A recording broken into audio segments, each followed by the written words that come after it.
The storm had raged for 3 days when rancher Samuel Hayes found the boy clinging to a cottonwood branch in the swollen creek. Just a child, no more than 8, with eyes like broken glass and clothes torn to shreds. In that moment, Sam made a choice that would change everything. He carried the drenched orphan through the flood, never knowing that by sunrise 300 riders would appear on his horizon, and his simple act of mercy would ignite a chain of events that would shake the very foundations of the frontier. What happens when a single moment of compassion triggers an unstoppable force?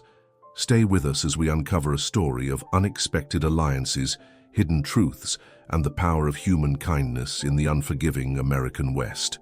The rain had been merciless for 3 days, turning the usually docile Clearwater Creek into a roaring beast that devoured everything in its path. Samuel Hayes stood on his porch, watching his cattle huddled together on higher ground, their normally robust forms now looking pitiful against the grey curtain of water falling from an angry sky. At 52, Sam had weathered many storms on his modest ranch in the Montana Territory, but this one felt different, apocalyptic, as if the heavens themselves were trying to wash away the sins of the frontier. The wind howled like wounded wolves, bending the cottonwoods until their branches nearly touched the muddy ground. Sam's weathered hands gripped his coffee cup tighter as he surveyed the damage. His barn roof had lost half its shingles, fence posts jutted from the earth at odd angles like broken teeth, and his prized vegetable garden had become a swamp of broken dreams and drowned hopes. It was then he heard it, a sound that cut through the storm's fury like a blade through cloth. A child's cry, desperate and thin, barely audible above the thunder that rolled across the valley like cannon fire. Sam's heart lurched. He set down his cup and stepped into the storm, rain immediately soaking through his wool shirt and running down his grizzled face. "Hello," he called out, his voice swallowed by the wind. "Where are you?" The cry came again, and Sam followed the sound toward the creek. What he saw made his blood run cold.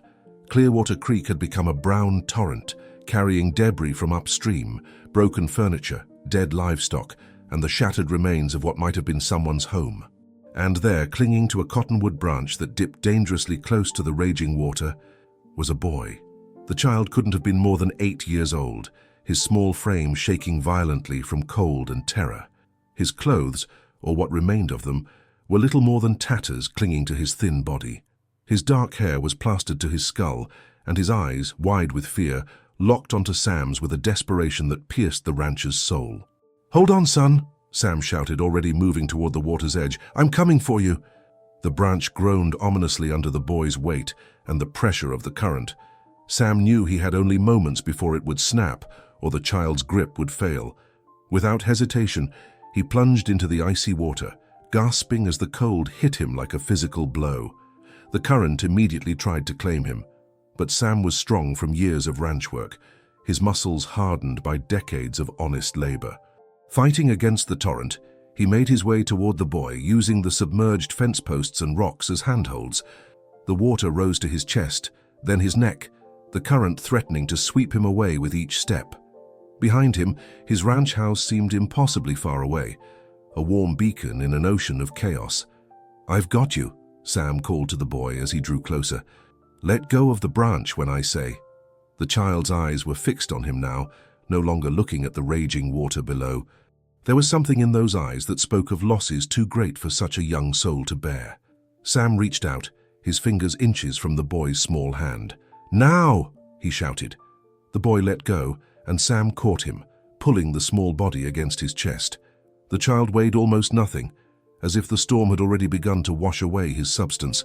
Together, they fought against the current, Sam using every ounce of his strength to carry them both to safety.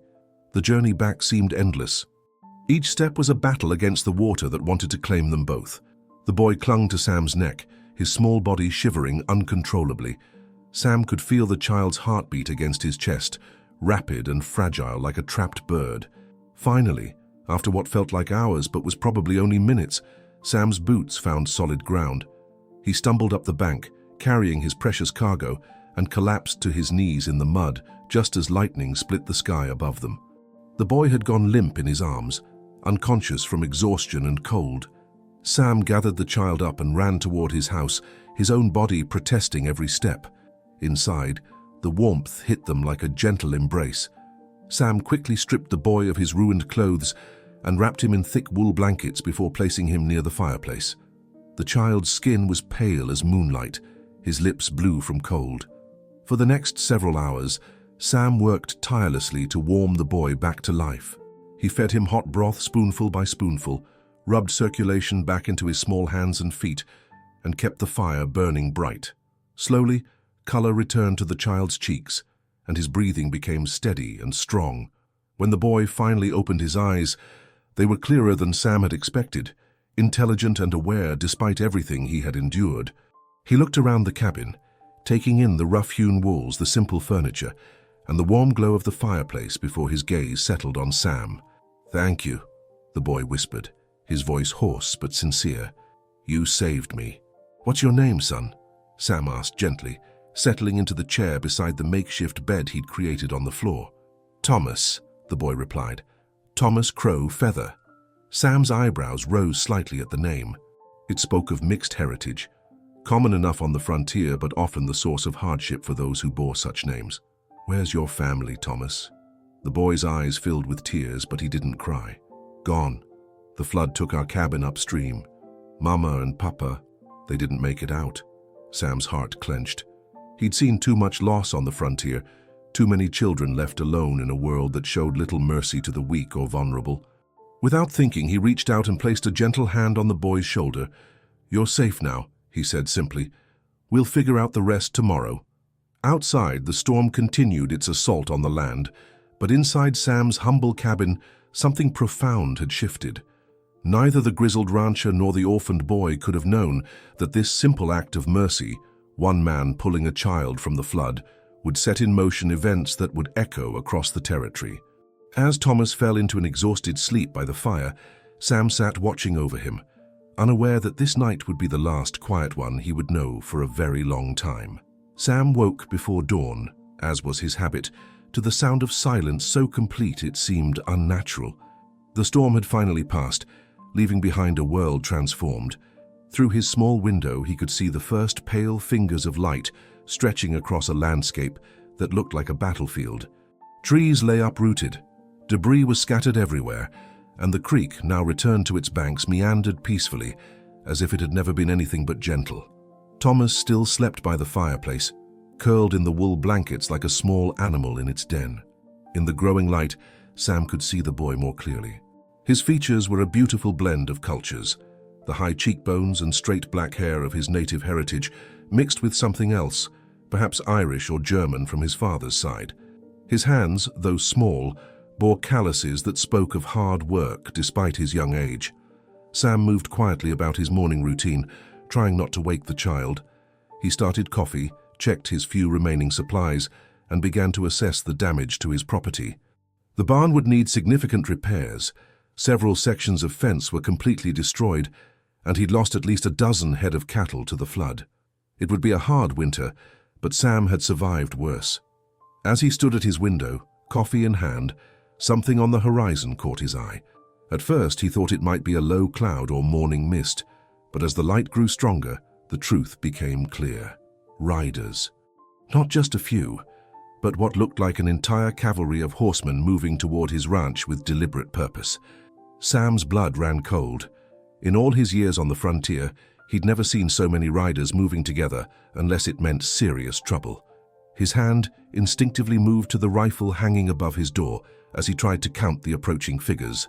50, 70, 100. The number kept growing as they crested the hills around his valley. "Thomas!" he called softly, not wanting to frighten the boy but knowing they needed to be prepared for whatever was coming. "Thomas, wake up, son." The boy stirred, his dark eyes opening immediately and focusing on Sam with a clarity that spoke of someone accustomed to danger. "What is it?" he asked, sitting up quickly. "Riders coming," Sam said simply. "A lot of them. Do you know anything about that?" Thomas scrambled to his feet and moved to the window, still wrapped in his blankets. What Sam saw on the boy's face was not fear, but something far more complex. Recognition, hope, and a deep sadness all mixed together. "They're looking for me," Thomas said quietly. "Who's looking for you?" "My people. My mama's people." Thomas pressed his small hand against the glass, his breath fogging the window. I am Siksika, Blackfoot. My mother was the daughter of Chief Iron Bear, leader of the Pyakuni band. When she married my father, some of the tribe didn't approve, but they never stopped loving her. Sam felt the world shift beneath his feet. The child he had saved was not just any orphan. He was the grandson of a Blackfoot chief, and now, it seemed, the entire tribe was coming to claim him. How did they know you were here? Sam asked, his mind racing through the implications. They must have tracked the flood, found where our cabin was destroyed, and followed the water downstream. My grandfather is a great tracker, and the warriors with him are the best. They would not stop looking until they found me, alive or... Thomas's voice trailed off. The sound of approaching horses grew louder, like distant thunder that refused to fade. Sam could now make out individual riders, and what he saw made his mouth go dry. These were not the reservation Indians he was used to seeing in town, subdued and confined by government rules. These were warriors as they had been before the white man's treaties and broken promises, proud, powerful, and moving with the fluid grace of those who lived as one with their horses. At the head of the group rode an older man whose bearing and the deference shown to him by the others marked him clearly as Chief Iron Bear. Even at a distance, Sam could see the man's commanding presence, the way he sat his horse as if born to it, and the careful way he surveyed the landscape ahead. What will they do? Sam asked, though he was afraid he already knew the answer. That depends, Thomas said, his young voice heavy with understanding beyond his years. If they think you harmed me, they will take justice. If they believe you helped me. He shrugged, a gesture both childlike and ancient. My grandfather is a fair man, but he has seen too much treachery from white men. He trusts actions more than words. Sam looked down at the boy, this child who had seemed like a simple victim of the storm, but who was actually at the center of something far larger than he had imagined. The irony was not lost on him. He had saved Thomas from the flood without knowing who he was, driven only by the simple human impulse to help a child in need.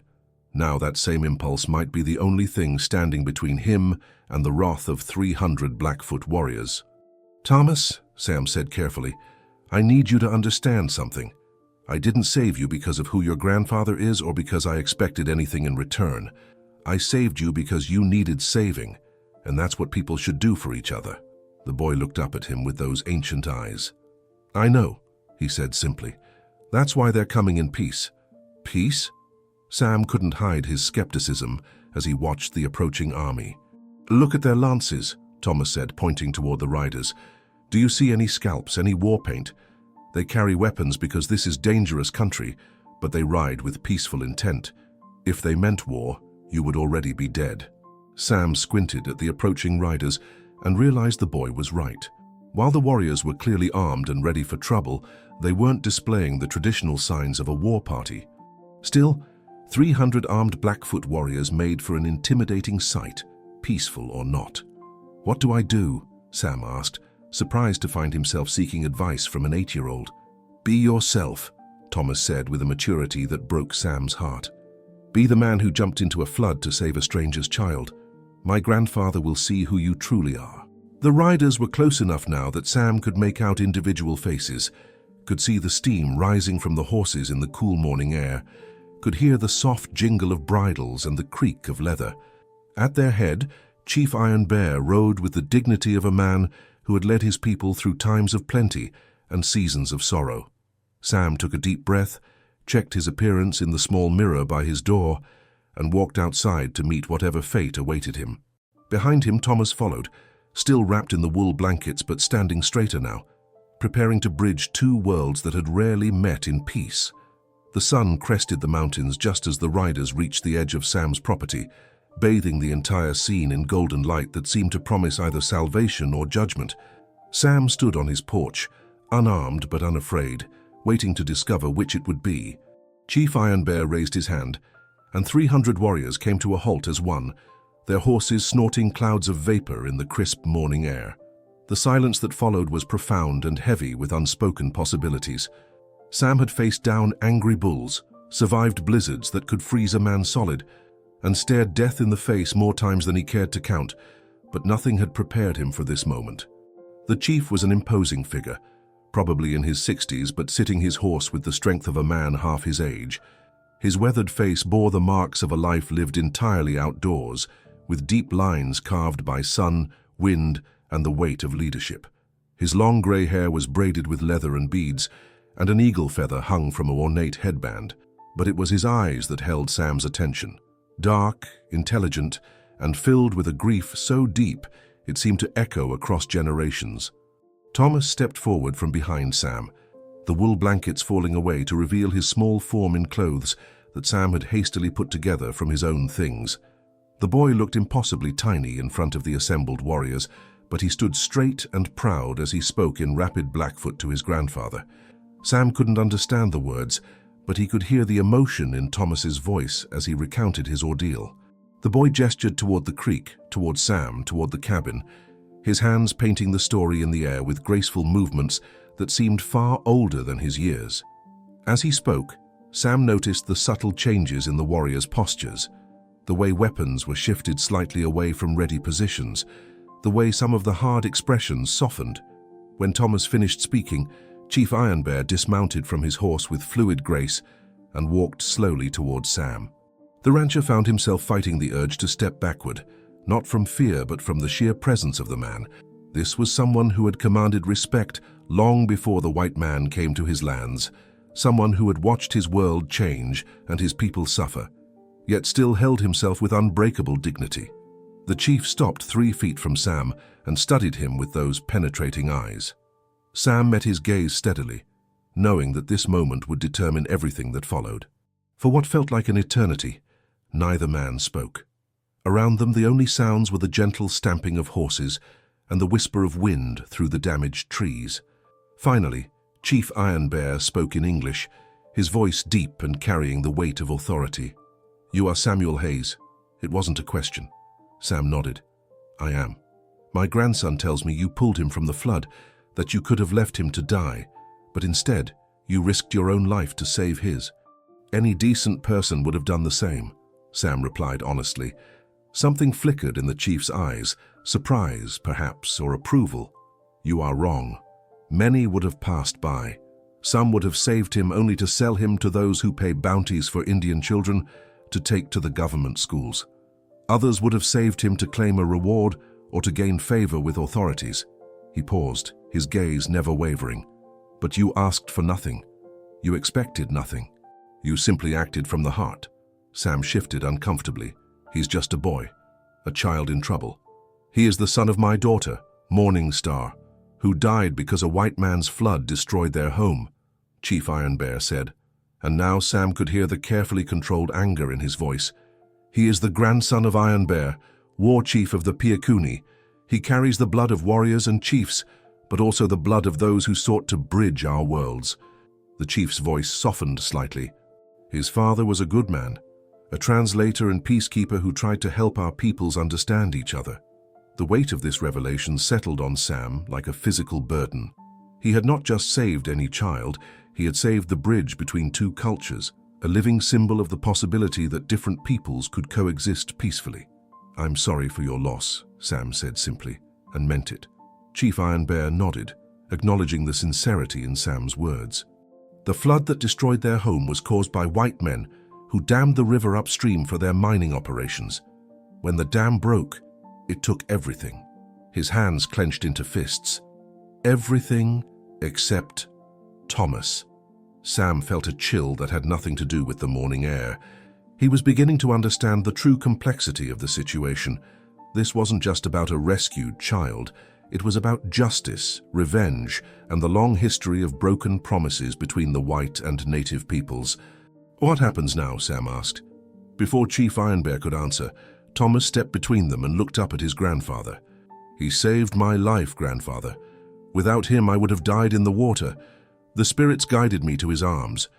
The chief looked down at his grandson with an expression of infinite tenderness, and Sam caught a glimpse of the man behind the legend, a grandfather who had lost his daughter and nearly lost his grandson, who carried the weight of his people's survival on his shoulders.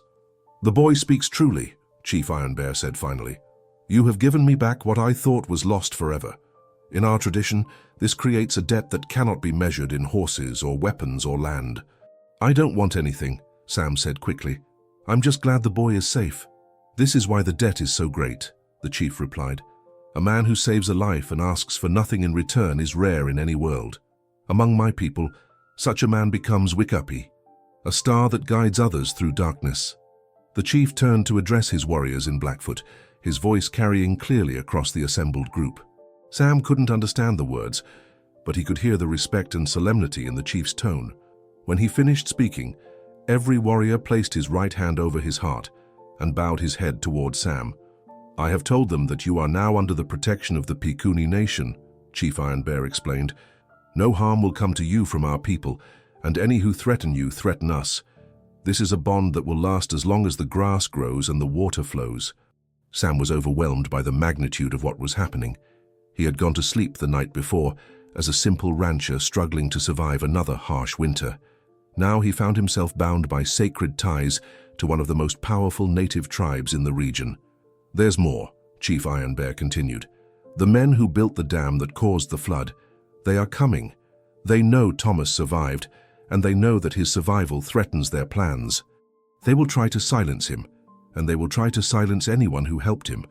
The morning sun climbed higher, casting long shadows across the valley, and Sam realized that his simple act of mercy had placed him at the center of a much larger conflict. The real test of his character was not yet over. It was just beginning. The miners arrived at noon, just as Chief Iron Bear had predicted. Sam spotted the dust cloud long before the riders became visible, a brown smudge against the clear blue sky that spoke of men in a hurry. But where the Blackfoot warriors had moved with the quiet confidence of those at peace with their purpose, these men rode with the desperate urgency of those fleeing justice. 15 men, Chief Iron Bear observed from his position beside Sam on the cabin's porch.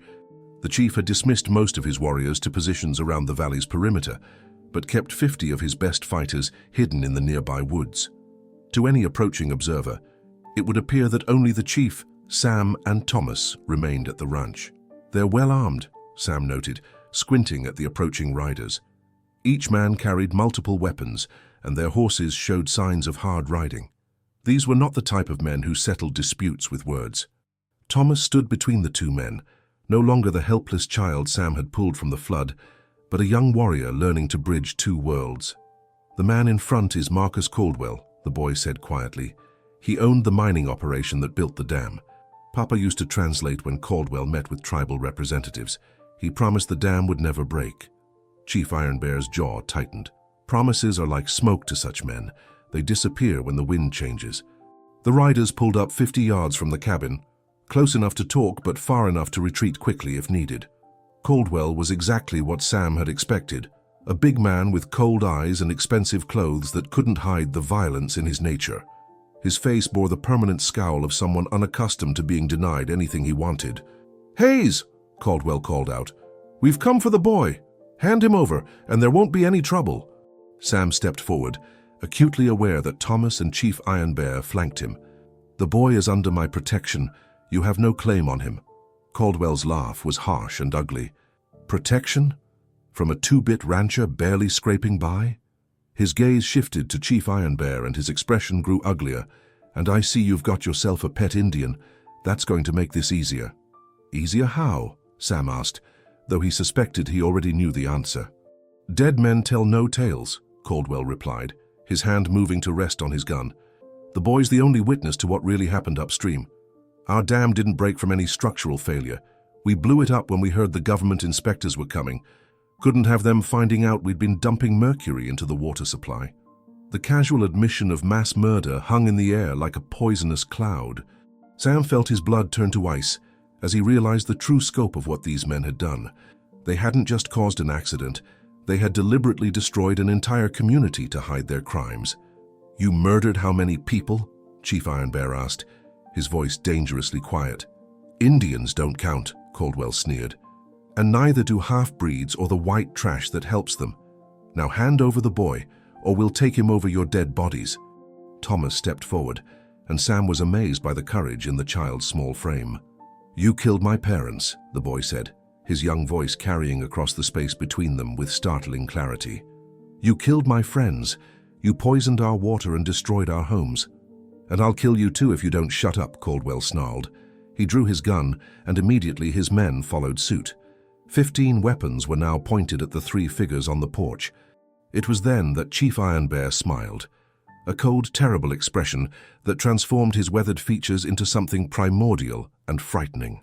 "Marcus Caldwell," he said, his voice carrying the authority of generations of war chiefs, "you have confessed to the murder of my people in front of witnesses. You have threatened my grandson and the man who saved his life. You have shown that your word is worth less than the dirt beneath our feet." "What are you going to do about it, old man?" Caldwell demanded, though Sam noticed some of his men shifting nervously in their saddles. Chief Ironbear raised his hand, and the forest around them seemed to explode with life. 50 Blackfoot warriors materialized from positions where they had been completely invisible moments before. They surrounded Caldwell's men in a perfect circle, arrows nocked and aimed, lances ready. The morning sun glinted off painted faces and polished weapons. But it wasn't the sudden appearance of the warriors that broke Caldwell's composure. It was the sight of the additional riders cresting the hill behind his men. A full cavalry troop of U.S. soldiers rode into view, led by a young lieutenant whose uniform marked him as fresh from West Point. "Mr. Caldwell," the lieutenant called out as his men took positions, "you're under arrest for violations of federal mining regulations, conspiracy to commit murder, and the destruction of a federal dam." Caldwell's face went white. "You can't prove anything." "Actually, we can," the lieutenant replied. "We have testimony from surviving miners who were willing to talk in exchange for reduced sentences. We know about the mercury dumping, the intentional destruction of the dam, and the cover-up that followed. The only thing we needed was a surviving witness." His gaze found Thomas. "And thanks to Mr. Hayes here, we have one." The pieces fell into place for Sam with startling clarity. This had all been planned. Chief Ironbear had known the soldiers were coming, had coordinated with them to ensure justice would be served according to both white and native law. The chief's earlier words about Caldwell's arrival hadn't been prediction. They had been part of a carefully orchestrated trap. "How?" Sam asked Chief Ironbear quietly. "Your act of mercy gave us time," the chief replied. "Time to gather evidence, time to contact the authorities, time to ensure that justice would be served properly. If Thomas had died in the flood, these men would have escaped punishment forever." Caldwell made a desperate grab for his gun, but before he could clear leather, 3 arrows appeared in the ground at his horse's feet. The animal reared, and Caldwell found himself looking down the barrels of both cavalry carbines and Blackfoot bows. "I wouldn't," the lieutenant advised calmly. As the soldiers took Caldwell and his men into custody, Chief Ironbear turned to Sam.